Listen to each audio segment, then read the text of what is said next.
So on the topic of feedback, right, I can remember being in that role, had a huge project, $80+ million, Cisco purchase. Yeah. I mean, just data center, stores, large retailer, lots of chaos. It was funny, people are either getting fired or quitting, it's this mad chaos. Yeah. And I can remember when the CIO came in and, I went to him and said, hey, here's all the 1,000 things we're doing. Which direction would you like to go? And I can remember, I was like, I just unloaded my truck on him, right? And so from a CIO seat, back to me or anyone else out there in that role, what would you say, being this new CIO show up, what's a good way to catch you up to speed so we can hit the ground running together?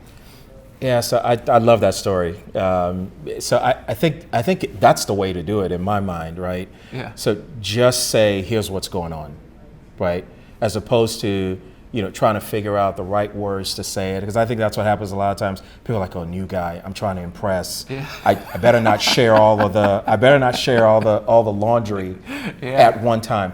And what I say is, no, just share the laundry, right? Because here's the reality: when you're interviewing for a role like that, folks believe they've told you everything that there is to tell you, but what you end up finding out is, well, no, it might be a little bit worse than they led you to believe in the interview, and it's not intentional. No one's trying to deceive anybody, no.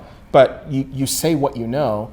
But remember, you're interviewing with folks that, especially at the CIO, you're interviewing with folks who are levels removed from the ground. Oh, yeah. Right? And there's a lot of stuff that happens at the ground level that doesn't always make it. By the time it gets up, it's gone through several levels of filtering. Yeah, it's got some icing on it. It's got icing on it. Filtering.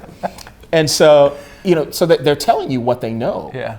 But that doesn't always mean that that's what it is. So when you come on board, when you're thinking about, okay, who's on the team, who's not on the team, you're also listening to people and what they tell you, and who's telling you, no kidding, here's what's going on. Wow. Right? Now, again, you have to filter some of that as well, because that's their perspective of what's going on. Yeah. It may not necessarily be their only perspective about what's going on, which is why you have to get pockets of people that you can trust, and you start to bring into the fold right away to tell you, and then you do your own assessment, right? So as an IT leader, once you get on board, you have to do an assessment yourself to say, okay, I'm going to marry up what I heard during the interview with what I've heard from folks that are in here with me, with what I believe I know based on my own assessment of what's going on here. Okay. So I think you have to do all of that. But I would prefer folks just come tell me. Okay.